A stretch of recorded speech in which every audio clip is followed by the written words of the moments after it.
Hey YouTube, welcome back to my channel. So in this video, we're gonna let you know how to go to school for free. Yes. So if you wanna know, stay tuned. Okay, so we're gonna tell you how you can go to school for basically free. So there's a thing called Career Source, and we live in Florida, so it's in our state, and I'm pretty sure it's in multiple states. So you go on Career Source website, and on their website, there's going to be something called the WIOA program. It's WIOA program. So when you click that, you're going to watch a little video, and then after the video, you're going to fill out a little form, and then someone's going to contact you from that form. There are things that you have to qualify for to get funding to go to school.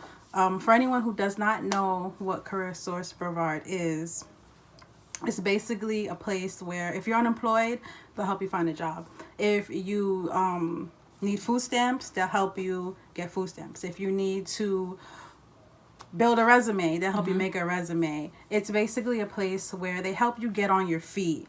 If you want to go back to school, if you need to get a GED, if you need anything that is basically going to help develop you, Career Source does that. So and they do help with workshops too. Like if you need to definitely find, if you're looking for a job and maybe a company comes in and they want, like, they'll have a job fair, and then people could come in, apply, have an interview on the spot. They help you with that. They are really helpful, and they're just there for the community, basically. Yeah, and they'll help you, and they can teach you computer skills there too. Oh, Yeah. yeah. So back to the video. So after you watch the video and you fill out the survey, a counselor will contact you, and you'll have to meet certain criteria before you are able to get funding. So the first step in order to try to get funding is you have to have a profile in their system to show that you're actually trying to get a job or work. If you already have a job, it's okay, but you still need to be registered in their system. So that's your first step, is to register yourself in their system. The next step is you need to prove how much you make. So if you have no job, then that's a different that's okay. You can still qualify. You just put that down that you don't have income at the moment. But if you do work, you need to show your pay stubs and show how much you make. You can't be making, like An X amount of money and expect to get help. Yeah. So you have to meet the standards with the amount. I'm not sure how much it is, but by the time I post this video, I'll find out how much is the minimum that you have to be making, that your household has to make, if it's like 20,000 or what. I'll post it in the description box to let you guys know that. And for me, personally, I work part-time, so I'm not going to add hours or make up any extra hours if I'm trying to get help. I just keep my, my schedule at the part-time in order to still make some money, but also obtain that assistance. So you're also going to have to take, what is it called? The TABE test, right? Yeah. Yeah, you're also going to have to take the TABE test. And I don't know the score off the top of my head, but I'll also post that in the description box below. The score, the range that you need to have in order to qualify. I do know because I've taken the math, and they have, I think, English. For the math, definitely you need about like a 10. But as she said, she'll give clarification on that. With me, I had to take it, and I got let's say about a 10. With the English also, you have to probably make about a 15 to pass. So, and it's not a pass, it's not a fail and end all thing. So you can take it as many times as you can, just to study and just be prepared to retake it, because you don't want to take it all over and all over again. But they do help you out. They give you actually a review in some cases to help you if you're a little bit, you haven't taken math in a long time. You're not up on your language or your English. They actually have like review review classes that you can take and that you can actually get a refresher basically to help you pass those tests. And going off of that, if you already have a school in mind and you already apply, because you have to show that like you have a school in mind that you already applied to the school. So if you already have a school in mind, don't wait until the last minute to try to get funding, because the process is pretty in depth. Like you heard her say that if you don't pass the TABE test, you have to take it over and over and over. So that can be like, that can take maybe weeks, because you may pass it on the first try, you may pass it on the second week. So, and you want that money. So I would suggest that you start this process like way ahead of time, so you know that you have the funding going into your program. You can definitely do it like in the middle of your program, but you're not gonna get the max amount that you could have gotten if you did the process from the beginning. Yeah. Another thing that they're gonna make you do is, I think there's a second test. I don't remember the name of it, but I'm gonna put that down in the description box below. But there is a second step that you have to go through, isn't there? Well, me personally, I did have to take the TABE test, and there was like a skills lab that I had to go through. So I had to pass that too and make sure it's like a little module thing that you actually have to sit down for like a couple hours and actually run through how to like actually be in a professional setting, whether it's a school or what have you.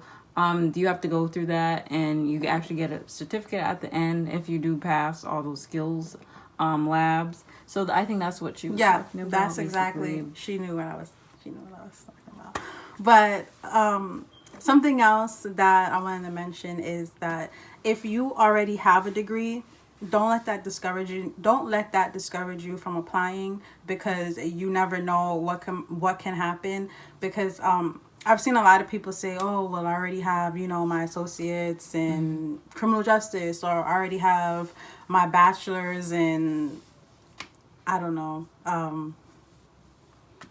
sociology, karate. Yeah. So, like, don't let that discourage you, because what they do is they find out why they try to look in depth to see like why you can't get a job in the field that you have a degree in, and they'll look in your community to see if anywhere is hiring for that. So they'll try to get you a job. They'll help you try to get a job in a field that you already have a degree in. But if they see that where you live right now, there's no need for any for criminal justice, for example, then that's when they'll be like, okay, well, she needs this program to help her get a different degree in, let's say, nursing, because the criminal justice field isn't working out for her. So we need to help her get on her feet. So we'll help her with this money to get a nursing degree. So just because you have a degree in something else, don't let that discourage you. And I believe,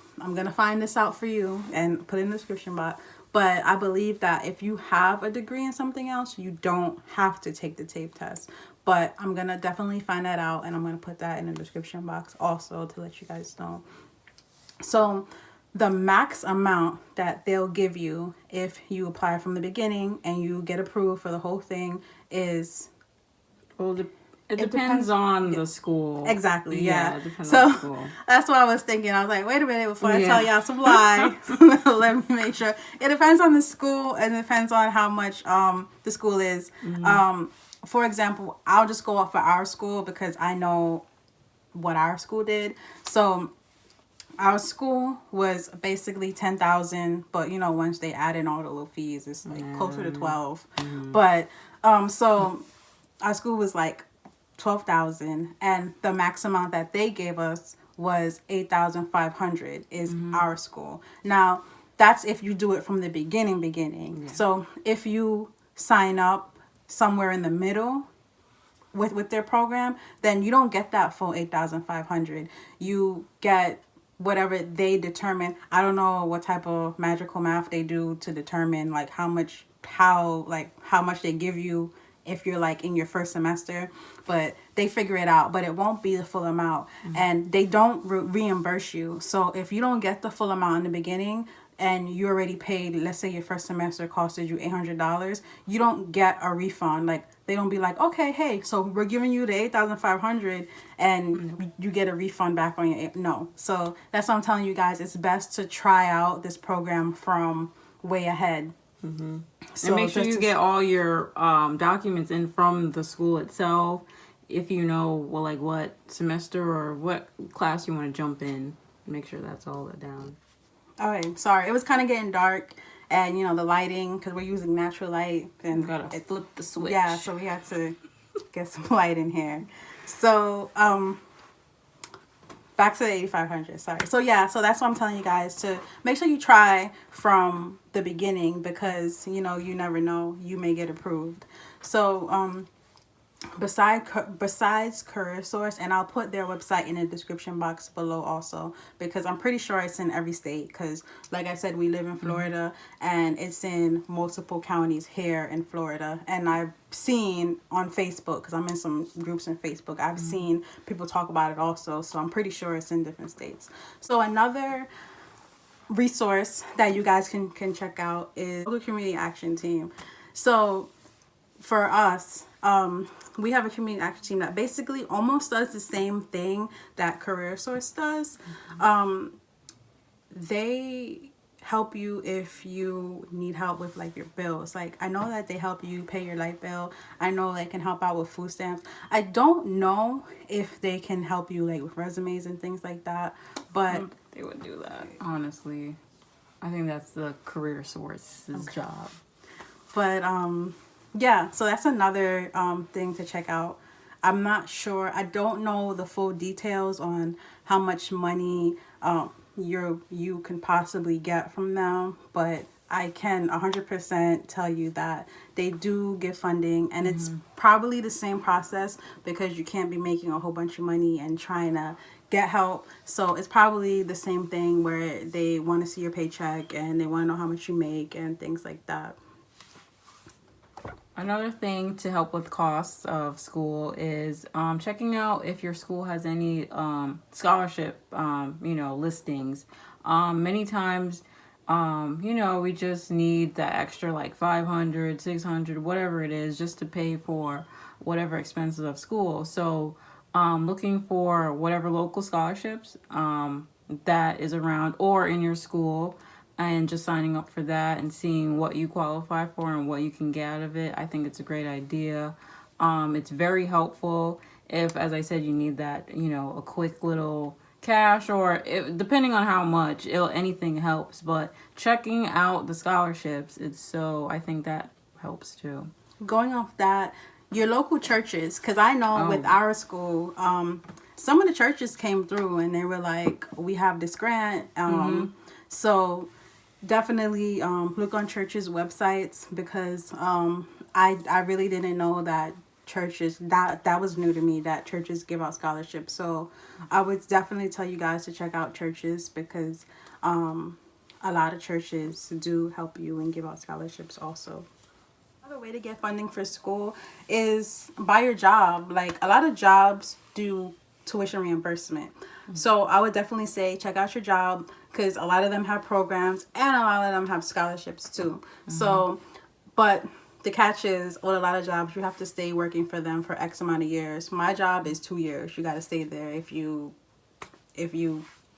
decide to do that. And some jobs, they give full tuition reimbursement, and some jobs only give part. So definitely look into your job, because you never know, they may fund you. Another thing is, if all else fails, OnlyFans. Just kidding. Saving is so important. Good old-fashioned saving helps a lot. Anything counts, whether it's like a nickel, a quarter, just those little paychecks, those percentage amount does matter.